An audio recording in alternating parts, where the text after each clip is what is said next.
Olá, graça e paz a todos. Espero que todos estejam bem, não é? Estou gravando esse vídeo para responder uma pergunta a uma pessoa que assistiu um dos nossos cultos e deixou no nosso canal duas perguntas, aliás. A primeira é por que existem tantas seitas protestantes espalhadas por aí? E a segunda pergunta é por que você acha que a sua é a verdadeira?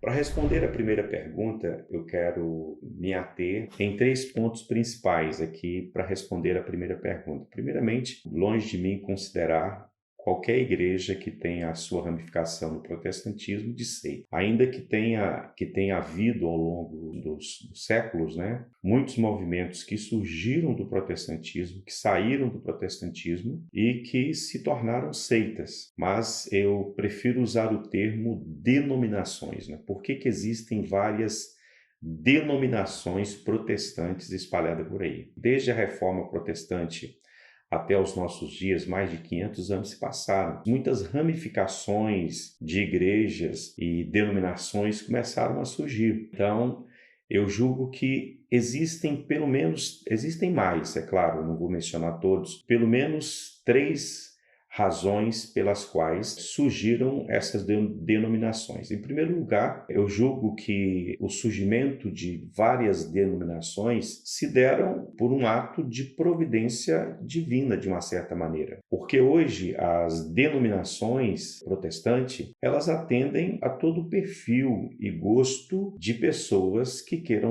agregar ou aproximar-se de Deus utilizando essas denominações. Por exemplo, existem pessoas que gostam de uma igreja mais no estilo tradicional. E não quer dizer que por conta de gostar de uma igreja no estilo tradicional, essa pessoa esteja errada na sua forma, na sua escolha. Gosta de uma liturgia mais tranquila, gosta de uma forma de culto mais tranquila, onde um louvor, uma palavra bem concisa e objetiva, não é? Existem aqueles que gostam de se expressar de uma forma diferente, como o movimento pentecostal, por exemplo. As denominações de cariz protestante se expressam de uma forma diferente. Eu acho que isso tem a ver com o perfil de cada um, com o gosto de cada um por um sistema de culto. E todos nós estamos ligados a Deus, todos nós estamos buscando, temos o mesmo objetivo, que é a glorificação do nome de Deus. Existem também aqueles que gostam de um sistema mais no estilo neopentecostal. Então, eu não julgo que seja errado, que haja mal nisso. Eu acho que são estilos, não é? E Deus, na sua graça infinita, Ele concedeu essa ampla escolha, não é? Para que ninguém venha dar desculpa naquele dia, olha, eu não me adaptei, ou isso, ou aquilo, aquela liturgia, ou essa liturgia, né? Aquele estilo de culto, aquele estilo diferente, né? Eu buscava algo que fosse mais, que falasse mais ao meu coração. Então, esse é o primeiro ponto pelo qual eu acho que existem aí diversas denominações. Esse é um ponto positivo. Os outros dois são pontos negativos. A segunda razão pela qual eu acho que houveram o surgimento de muitas denominações foi por conta de capricho humano, não é? As pessoas que se autoconsideram líder, não é? E querem estar à frente de um rebanho sem ter sido chamado para isso, e muitas vezes se choca com bobagem, com pequenos detalhes dentro da igreja e decide abrir o seu próprio ministério. Eu acho isso um ponto negativo, porque a própria palavra de Deus vai dizer que ninguém deve tomar para si, né, essa função, esse cargo, né, episcopal, se não for dado por Deus. Eu acho que a pessoa tem que ter um chamado de Deus e tem que ter uma vida, não é, que condiga com aquilo que é o seu chamado. Então, não é porque eu acho que não tem oportunidade na minha igreja ou que a cabeça do meu pastor é mais fechada ou mais aberta, que isso deve ser um motivo pelo qual eu vou abrir uma denominação e vou, né, colocar um novo título, uma nova igreja na praça, uma nova igreja local na praça. Eu acho que não é por aí. Eu acho que isso é um pensamento muito mesquinho, muito pequeno, não é? Se a motivação de uma pessoa ao iniciar uma denominação, uma igreja, for essa, não é simplesmente por desejo de ser líder, sem que para isso tenha sido chamado, eu acho que isso é algo não muito bom. E a terceira coisa que para mim é o pior das duas últimas é quando as pessoas decidem abrir um ministério ou abrir uma denominação simplesmente por objetivos lucrativos, não é? Por dinheiro, encarando o ministério, encarando o ter uma igreja como se fosse ter uma empresa, como se fosse ter um meio de ganha-pão. Eu já ouvi pastores dizendo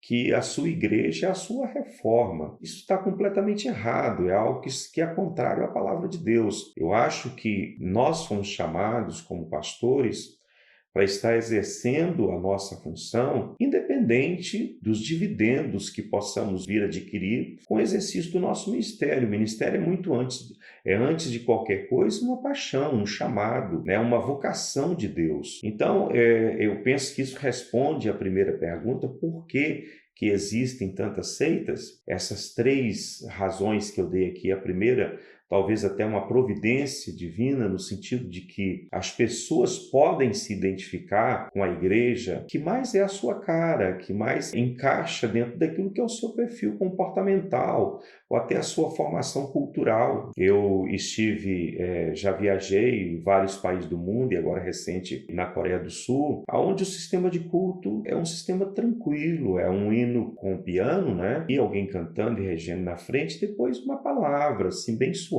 uma palavra de Deus profunda, poderosa, mas assim, bem nas calmas, bem tranquilo. E recebi aqui na minha igreja um pastor coreano, onde ele ficou maravilhado ao ver o louvor aqui da igreja e disse: olha, nós somos muito diferentes, mas há uma conexão entre nós, no sentido de que a gente está adorando a Deus.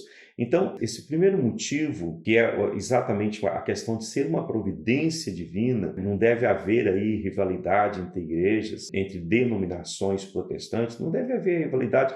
Aliás, nós não temos que ter rivalidade com ninguém, com nenhum tipo de religião ou seita, denominação, mesmo que seja denominação cristã. Nós devemos manter a paz. A Bíblia diz que quando depender de vós, tendes paz com todos os homens. Esse é o conselho bíblico para nós. As duas outras causas, elas são mais negativas, não é? Quando as pessoas abrem uma igreja mais por promoção pessoal do que por um chamado de Deus.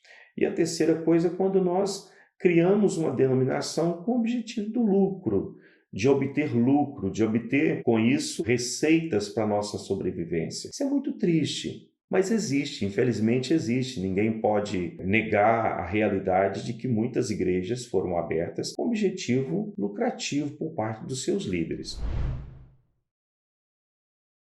Agora, a segunda pergunta é: por que você acha que a sua seita é a verdadeira? Primeiramente, eu quero dizer que a minha igreja não é seita. Eu acho que a pessoa que colocou isso aqui talvez desconheça o que significa a palavra seita, né? Seita, ela vem do latim, né? Secta, que quer dizer seccionar, dividir, sectar. De uma forma geral, é um contexto bem complexo utilizado para grupos que professam doutrinas, ideologia e sistema filosófico, religioso ou político divergente. Por exemplo, a saída de uma seita, se você faz parte de uma seita, para você sair dela não é assim tão fácil. Eles fazem uma lavagem total, uma lavagem cerebral total. Uma seita é um grupo de pessoas que segue uma variante dentro de uma religião. Geralmente elas seguem um líder vivo. Não é o nosso caso. O nosso líder, ele morreu e ressuscitou, ele se chama Jesus, ele está vivo nos céus, mas ele morreu, ele entregou sua vida por nós. Os membros de uma seita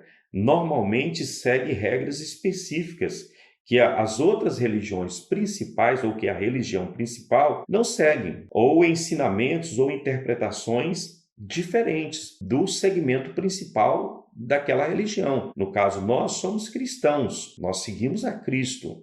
Uma seita é aquele grupo de pessoas que saem do meio, se separam, se acham exclusivos e que o resto está completamente errado e que tem interpretações que é contrária ao pensamento das Escrituras, mesmo usando as próprias Escrituras. O cristianismo, por exemplo, no começo nos seus primeiros anos, ele foi chamado de seita. A seita do Nazareno era assim intitulada. Alguns chamavam de caminho, ou assim sucessivamente. Mas, por quê? Porque eles pensavam que o cristianismo era um segmento do judaísmo. Eram dissidentes do judaísmo que formaram esse grupo. Mas, na verdade, o cristianismo ele não veio para reformar o judaísmo. Jesus disse que não se coloca remendo de pano novo em vestido velho. Não se coloca vinho novo em odres velho. Jesus não veio reformar o sistema da religião judaica. Ele veio trazer um modo de vida. O cristianismo é um modo de vida. É a nova vida em Cristo Jesus, conforme define bem Paulo, não é? Eu não aceito aí, né, por parte dessa pessoa, que tem todo o direito de dizer que as seitas protestantes, nós não somos dissidentes de nada. Nós somos um movimento cristão que temos, né, a nossa forma de analisar a fé. Agora, a pergunta é, por que você sabe que a sua seita é a verdadeira? Então, a minha resposta a essa pergunta é muito simples. Eu não posso dizer para você por que eu sei que a minha igreja, a minha fé é a verdadeira. Não vou chamar aqui de seita porque não é seita. Não vou chamar de religião porque também não somos. Eu quero chamar a minha fé, a minha forma de crer, a forma de adorar e servir a Deus. Por que eu não tenho como te explicar? Porque a fé é uma coisa que não se explica. A crença e a liberdade cristã é uma coisa que você vive ou não vive, ou você tem ou não tem. Por exemplo, eu tive agora recentemente na Coreia e lá experimentei muitas comidas diferentes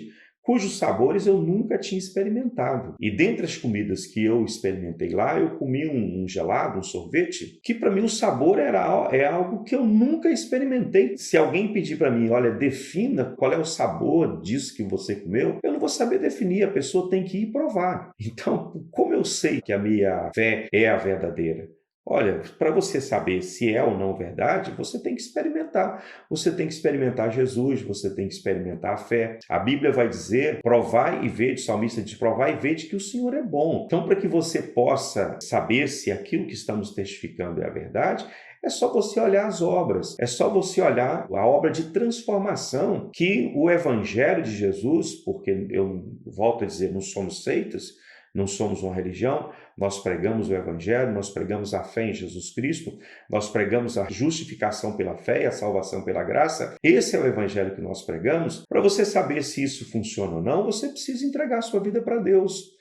Você precisa abrir o seu coração para Jesus e permitir que Ele fale com você, que Ele entre no seu coração e faça a mudança que Ele fez no meu coração. Por exemplo, eu era uma pessoa deprimida, cheia de problemas, vivia uma vida sem futuro e sem perspectiva. Tinha 15 anos de idade quando tive um encontro com Jesus. E Ele não só saciou toda a sede que eu tinha dele, né, daquilo que eu não conhecia, no caso a fé e o próprio Cristo, mas Ele mudou a minha vida, mudou a minha existência. São 42 anos caminhando com Ele e vivendo com Ele. Então, eu não consigo explicar para você por que eu digo que a minha fé é a verdade. Eu simplesmente posso te dizer, isso mudou a minha vida. E eu sou feliz, sou livre e posso hoje amar a Deus. Eu tenho liberdade, por exemplo, para fazer o que quero. Mas existem coisas que eu amo fazer e coisas que eu detesto fazer. Não é porque fizeram uma lavagem cerebral em mim.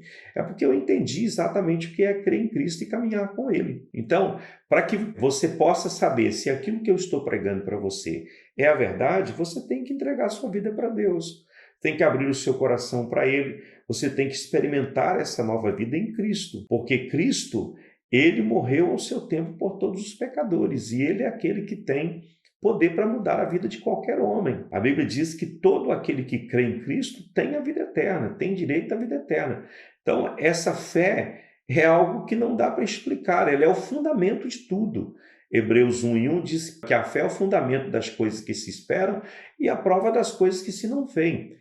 Foi por meio da fé que os antigos alcançaram as promessas. Explicar por que eu acho? Eu não acho, eu tenho certeza. Não existe achismo aqui. Não sou nenhuma criança para estar aqui, não, eu penso que é assim ou isso e aquilo. Não, eu tenho certeza de que o evangelho que eu abracei para a minha vida, ele é o verdadeiro evangelho. É a declaração de Deus em relação à minha vida, de que eu não sou mais pecador, eu sou perdoado. Os meus pecados foram perdoados quando eu aceitei Cristo como Salvador. Eu fui tornado justo. justo. A graça de Deus me alcançou e eu fui justificado pela fé quando eu criei em Cristo. E hoje a graça continua trabalhando na minha vida, me santificando, me libertando, me melhorando a cada dia. E a graça é o símbolo de Deus que me traz esperança, que me faz olhar para o futuro com expectativa. Eu não olho para o futuro como uma coisa incerta.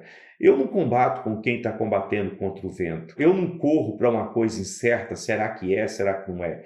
Eu corro para aquilo que é seguro, conforme Paulo diz em 1 Coríntios 9. Nós corremos na certeza de que temos uma coroa, de que temos uma recompensa, de que um dia nós nos encontraremos com o nosso Deus. Nós não estamos correndo atrás de uma coisa incerta, nós estamos correndo a boa carreira da fé. Eu não menosprezo a nenhuma pessoa, não menosprezo nenhum tipo de religião. Eu simplesmente prego a Jesus Cristo, aquele que é escândalo para os judeus e loucura para os gregos. Para aqueles que são sábios neste mundo, Cristo é loucura. Essa fé em Cristo é loucura. E para aqueles que vivem na prática da religião tradicional, é um escândalo a mensagem da cruz. Mas esta é a mensagem.